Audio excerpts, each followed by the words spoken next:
This accent donor is from Crofton, Maryland, and she's 25 years old. Well, here's a story for you. Sarah Perry was a veterinary nurse who had been working daily at an old zoo in a deserted district of the territory, so she was very happy to start a new job at a superb private practice in North Square near the Duke Street Tower. That area was much nearer for her and more to her liking. Even so, on her first morning, she felt stressed. She ate a bowl of porridge, checked herself in the mirror, and washed her face in a hurry. Then she put on a plain yellow dress and a fleece jacket, picked up her kit, and headed for work. When she got there was a woman with a goose waiting for her. The woman gave Sarah an official letter from the vet. The letter implied that the animal could be suffering from a rare form of foot and mouth disease, which was surprising because normally you would only expect to see it in a dog or a goat. Sarah was sentimental, so this made her feel sorry for the beautiful bird. Before long, that itchy goose began to strut around the office like a lunatic, which made an unsanitary mess. The goose's owner, Mary Harrison, kept calling Kama, Kama, which Sarah thought was an odd choice for a name. Kama was strong and huge, so it takes some force to trap her, but Sarah had a different idea. First she tried gently stroking the goose's lower back with her palm, then singing a tune to her. Finally, she administered ether. Her efforts were not futile.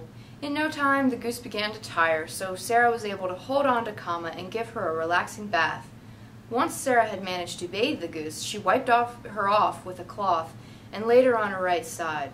Then Sarah confirmed the vet's diagnosis. Almost immediately, she remembered an effective treatment that required her to measure out a lot of medicine. Sarah warned that this course of treatment might be expensive, either 5 or 6 times the cost of penicillin.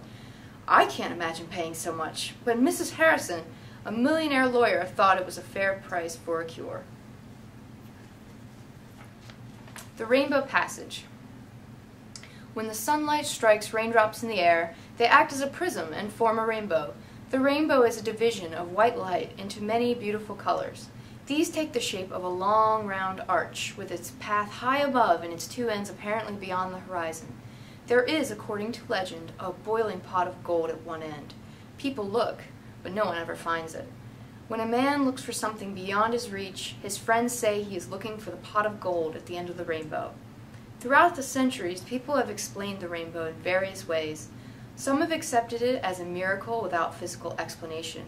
To the Hebrews, it was a token that there would be no more universal floods. The Greeks used to imagine that it was a sign from the gods to foretell war or heavy rain. The Norsemen considered the rainbow as a bridge over which the gods passed from earth to their home in the sky.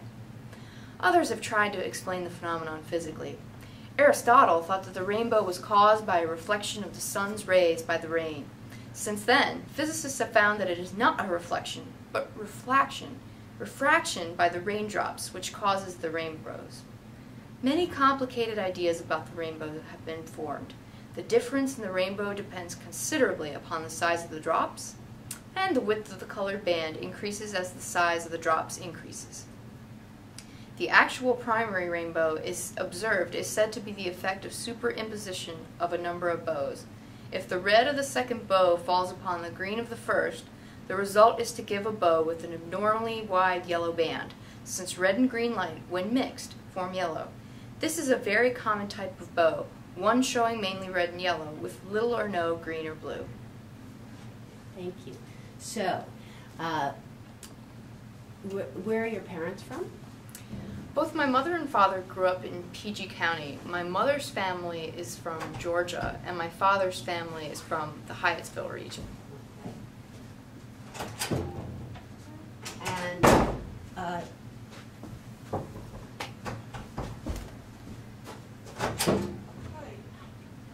just taping right now. Come on. What do you do for a living? I am an IT coordinator at the University of Maryland. Great. And did you study that? No. I don't think one necessarily studies to be an IT coordinator. I actually studied to be a writer, and I was an English major. And I decided that I wanted to eat, and so I decided I had to alter my course plan a little differently. Great. Can you tell me a story of growing up, or a story, a joke? let's see if I can tell you a story about growing up. Well, let's see. Not a particular story, but I grew up near the South River in Edgewater, and so very often we would go out on the boat and we would go either fishing or crabbing. Crabbing was very popular in Edgewater, and we used to call it chicken necking because you would get these, you know, like a Purdue bag of chicken, you know, just these raw, nasty chicken parts, and you take them down to the edge of the pier and tie a little string on and plop them in the water and wait for the crabs to come. And it was so exciting because, you know, the crabs, you could just see the light. It was very murky, but you could see their, like, the light reflecting off of their little backs, and you know, and then all of a sudden the line goes taut, and you get your net and you scoop it under and you scoop that crab up right before he has the opportunity to, you know, dash off. Because once he realizes what you're doing, you know, he bolts. But once you know, you can get him in your little net, and then, you know, that's just really, it's just really exciting for a kid. Yeah, that's a great story. Thank you.